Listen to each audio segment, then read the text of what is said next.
Alright, so with the sudden influx of subscribers and the frankly bizarre upload schedule, I think now is as good of time as any to explain what this channel is and what's actually going on right now. So this channel is two things, and to kind of help alleviate confusion, I listed those things in the channel banner.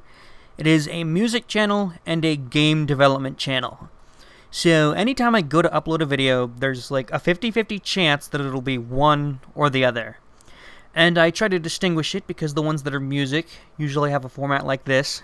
They show basically a screenshot of the audio visualizer, which is a misleading name because I'm just recording Audacity, doing some chroma keying, overlaying some images and text over it, and then recording it with OBS. Which, for those of you who may have been interested, that is my audio visualizer. And the other ones are usually just generic screenshots or sometimes images for thumbnails. And I guess I also do vlogs, sort of, dev vlogs, something like that.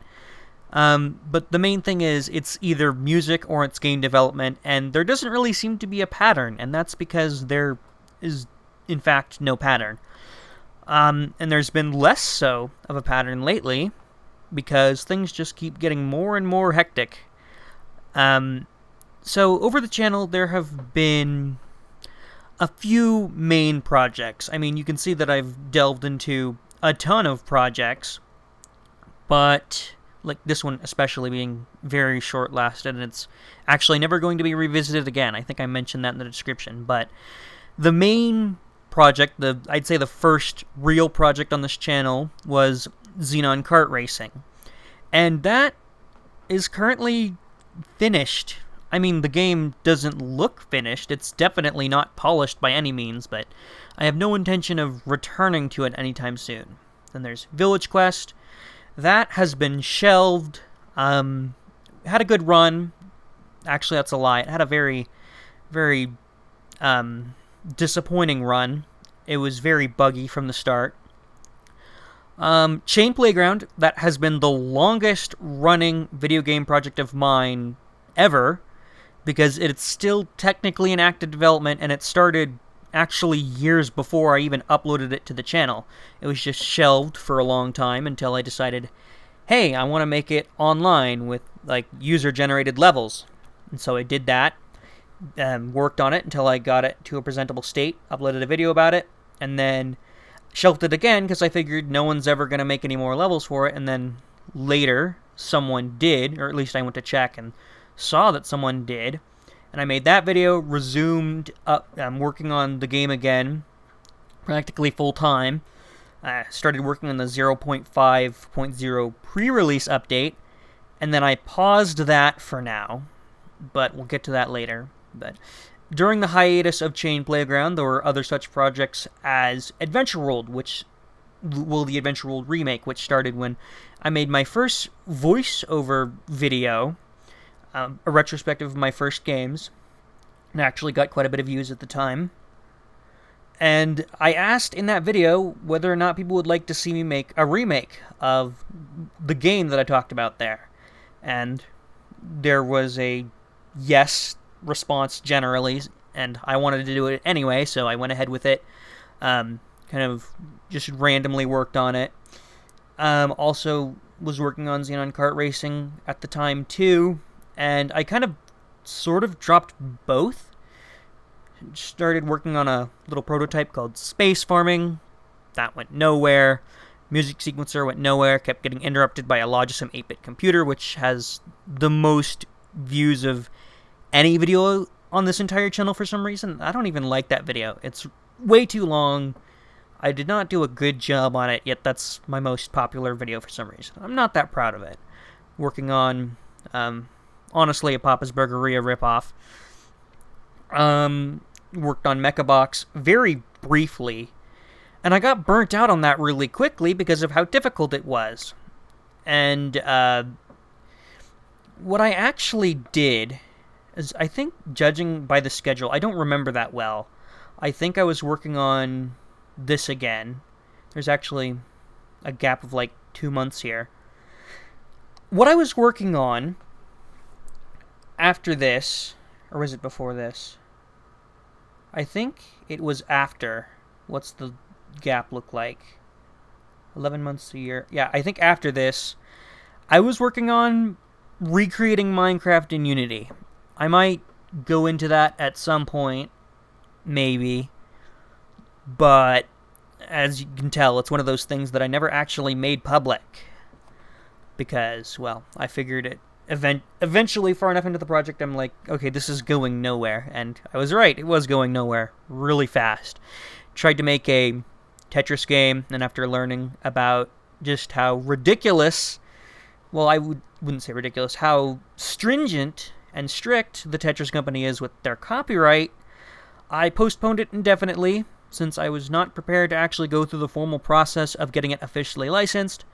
That's about the time that Chain Playground got revived, worked on that for quite a bit, and I must admit, I got burned out with logic boxes because they were also very complicated, and then something really strange happened. And the reason I say that it's all come full circle is because of something I said in that first voiceover video, which went something like this. Fast forward just a little bit, and I had created a game where you walk around and take stuff to a stone platform and exchange them for money. So, I mentioned that was basically the basis of the prototype that turned into the original Adventure World. Can you guess where that idea came from? Huh. That sure didn't work. Pikmin 2. I was infinitely obsessed with this game when I was about, like, I don't know, 10 to however many years old, because this was one of the first games I had on the Wii, and I loved it. And the idea of taking treasures and exchanging them for money that are scattered throughout the game world actually really heavily inspired that particular mechanic in this prototype.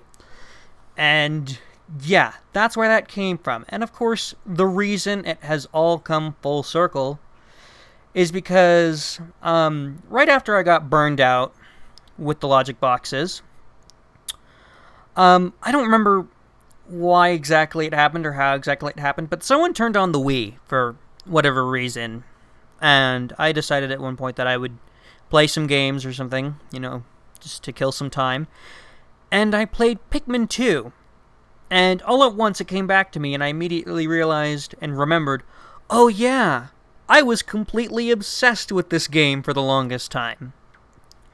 And one of the things I kind of jokingly thought about before is one of the things I could do in Unity is try and recreate Pikmin, or at least like make a Pikmin gameplay prototype in Unity, because I thought that would be a cool far future project. And well, the far future has come. It's 2021. It's been like 3 years since I started my channel, and it's been, gosh, like 7 years since I started game development, making JavaScript games. And after remembering just how obsessed I was with Pikmin, I decided, you know what? I will do that. I'll make a Pikmin prototype. And that's what I've been working on. I uploaded these 2 videos, which actually did, I mean, at least compared to my other videos, surprisingly well. I'm not sure if there's just a gap in the market for Pikmin content or something, but hey, whatever. I mean, I think it's netted me some new subscribers, or maybe that's because suddenly my Logisim video got way more popular. Could be that, so if that's the case. Sorry to very thoroughly disappoint all of you, but I am not going to do Logisim content for a while. Every time I do something in Logisim, I get way too distracted for way too long. But anyway, yeah, trying to recreate Pikmin. And I have an idea for a Pikmin fan game. But, like, you remember the thing I said about Tetris. As far as I can tell, Nintendo is worse about that in regards to their intellectual property and how vehemently they protect it. So, making a fan game and distributing it would be just as bad, if not more risky, than trying to do that with the Tetris prototype. So that may never happen, but I've decided that's not going to stop me from at least trying to make the prototype. Even if I can't release it, I mean, I'm still getting to work on something that I enjoy and I get to show people, but it is a little disappointing that if I do get something that's really fun, I probably won't be able to share it. And one thing I thought is I could do the same thing I did with Tetris. Just ask the company, hey, can I? And I got a response from Tetris, as I said in one of my earlier videos, that basically boiled down to yes, but... And that's when I backed off of that. And I don't imagine I'd have much more success with a company like Nintendo. But hey, maybe it's like the same philosophy I had with Tetris. Why not just ask? Because, the worst they can say is no. But, I don't know, my success with Tetris, I guess, has made me a little bit too confident. And I do intend, if I actually get it to the point where there's a fan game, do intend to ask Nintendo, hey, what can I do about this? But if not, I guess at the very least you'll continue to see Pikmin updates until such time as I move on to my next fleeting interest. But anyway, thank you for watching, and stay tuned for more updates.